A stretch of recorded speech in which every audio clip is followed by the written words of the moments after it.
0800 80 1080 is our number, 9292 is the text. I'm going to play for you now an interview that I did 2 nights ago. Dr. David Roby was actually on board for the final 10 weeks of the Rainbow Warrior. He was covering another story, and he'll explain that in the interview, and then was very much involved, right, and was going to travel with them up to Mururoa as well. He lives in Auckland, so at the time when the ship docked here, in preparation for that, he was actually living at home, staying at home. But he's in Indonesia at the moment, so we couldn't have him live. So a couple of nights ago, I managed to track him down and speak. He is the director now of the Pacific Media Centre at AUT University, and he'll just explain. Hi, David. Thanks a lot for joining us all the way from Indonesia. Oh, thanks, Sam. Have you been giving a paper over there? You've been doing some of these... Yes, a paper actually about independent media and a project that we have at the University of South Pacific, a project called Pacific Media Watch, and how that gives independent news and analysis around the Asia-Pacific region. Now, look, our main reason for getting in touch with you has, of course, been over the Greenpeace and the Rainbow Warrior events of all those years ago. Now, I trust you're not sick of talking about this. You must be everybody's go-to person. But I wanted to ask you just about your involvement, and if you can sort of give us a summary of your involvement with the Rainbow Warrior, but also just the events themselves. Right. Well, back then, I was a freelance journalist specialising in South Pacific affairs and particularly environmental issues. And when the voyage of the Rainbow Warrior has been planned to go to the Marshall Islands to protest over nuclear testing there, but also to relocate the Rongelap Islanders that had been the legacy of nuclear testing, the American nuclear tests that had been harmed the Rongelap Islanders, and the idea was that the Rainbow Warrior was going to take these people to a new location on Majato Atoll. And Elaine Shaw, the late Elaine Shaw, who was then a key person in Greenpeace and so on, was very concerned that a number of journalists were going on the voyage, but they were all from the Northern Hemisphere, and there was no one actually sort of representing any kind of New Zealand media, and she thought this was a very important story to be told, and so she approached me as a freelance journalist and said, well, would you be interested in going and reporting on that? And I was, but, as a freelancer, it's actually quite a commitment of time because it was about an 11-week voyage that I was, had to plan for. But I decided, well, this was going to be a very important story. I had no idea, of course, the eventual bombing. But I thought the humanitarian aspect of it was just such a major story that I lined up a few media outlets and reported on board the ship right through the voyage. And then, of course, it led to a book later on, Eyes of Fire. Right, now, that was about that last voyage and also about the bombing as well? Did you sort of cover that in the book? Yes, but what I tried to do, because in my plans had been all along, was to write a book, but about the humanitarian aspects, and of course, all the spy drama and the bombing and so on. There were other books that came out at the time, but none of the other books are written by anybody who's actually on board Rainbow Warrior. So I really tried hard to balance the spy drama with the humanitarian side of the story as well. But the book, Eyes of Fire, did include both. One of the things this week that's been interesting to me and has been, I was only 12 years old at the time, and those names are sort of familiar to me. I can remember Alain Maffar and Dominique Prieur were just mentioned so many times, probably the only two French names I could have pronounced as a youngster. But this week, looking at the events of that time, it just seems beyond belief that it took place at all. Is that still the feeling you have?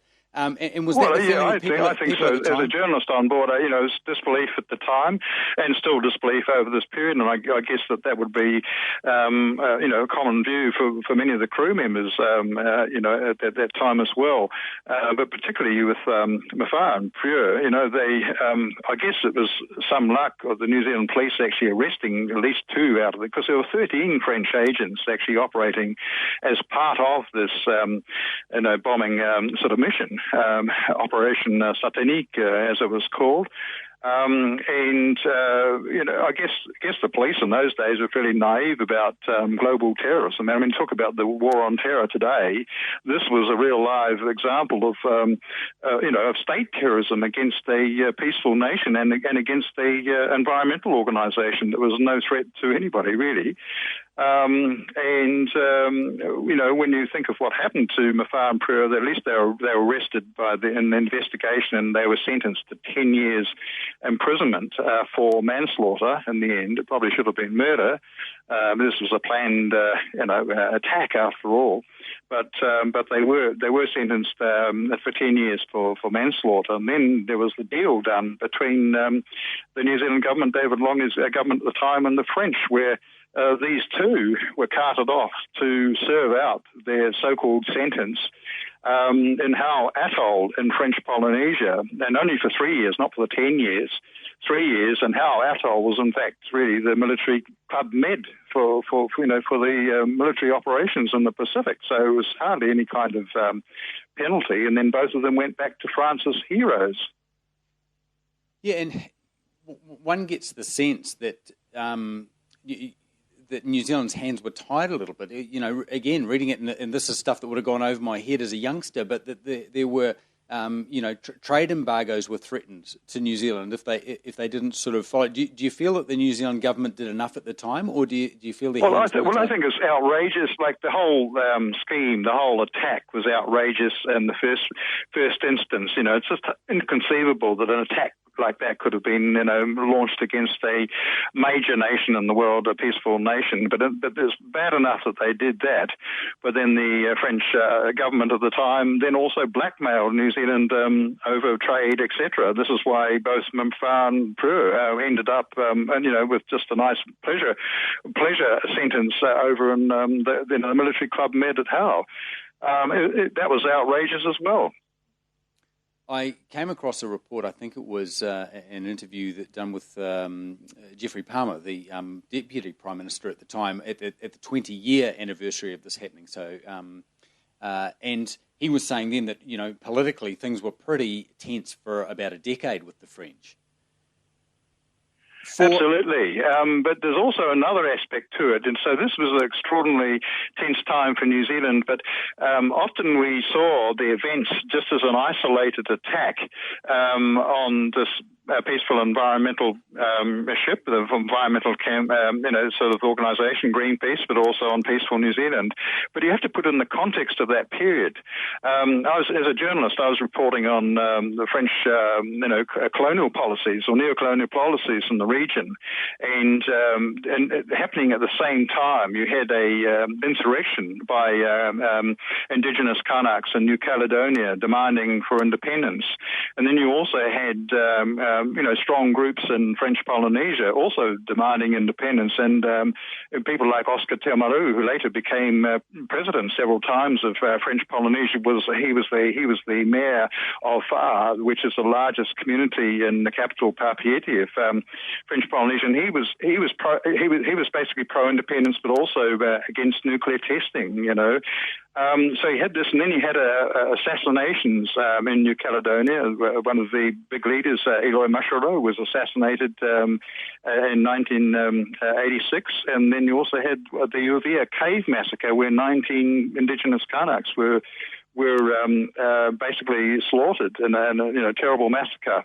And that was all in the expediency of the elections at the time between Mitterrand and President Mitterrand at the time and Prime Minister Jacques Chirac, who was contesting the presidency. So all these things were going on. So you had these mad, paranoid characters, I think, within the French Secret Service and also within the high levels of the political machinery in France. And this is sort of a paranoid mentality allowed these things to happen, particularly the attack on the Rainbow Warrior.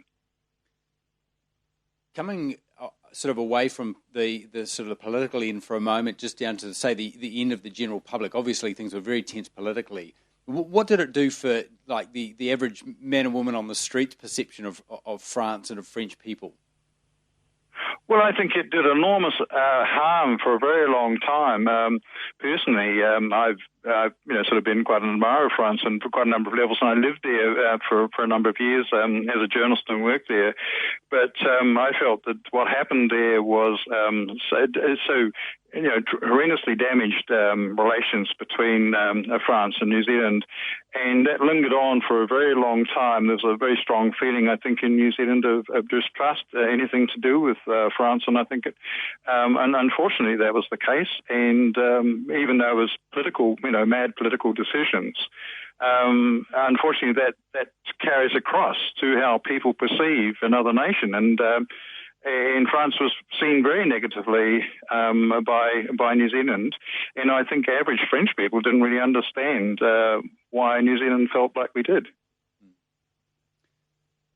Now, look, that the day of the bombing itself, were you in and around the boat then? Were you in and around the ship? I had a cabin in the ship next to Fernando Pereira, the photographer and photojournalist who died on the Rainbow Warrior. But of course, living in Auckland, when we arrived back on July the 7th, I went back home back to my home, right. And so I only just got phoned late that night after the bombing. To my shock, and of course I went down to the Rainbow Warrior fairly quickly at that time, but I wasn't actually on board at the time. But the interesting thing for me was, when the Rainbow Warrior was, sort of hauled up off the seabed and taken over to Devonport Naval Base and refitted, eventually, and sort of, I found that I'd forgotten to take my passport when I left the Rainbow Warrior. It was still in the captain's, locker up in the bridge, and so this was recovered later, and so this is the only memento that I have today from the actual bombing. So my passport was bombed and sank to the bottom of Auckland Harbour. Must have been a very sad time for you all involved with Fernando Pereira passing away. Being murdered.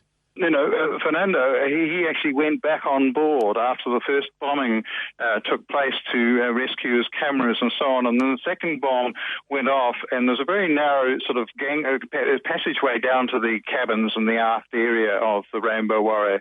And he got swept back with the current of the water shooting down and got trapped and drowned.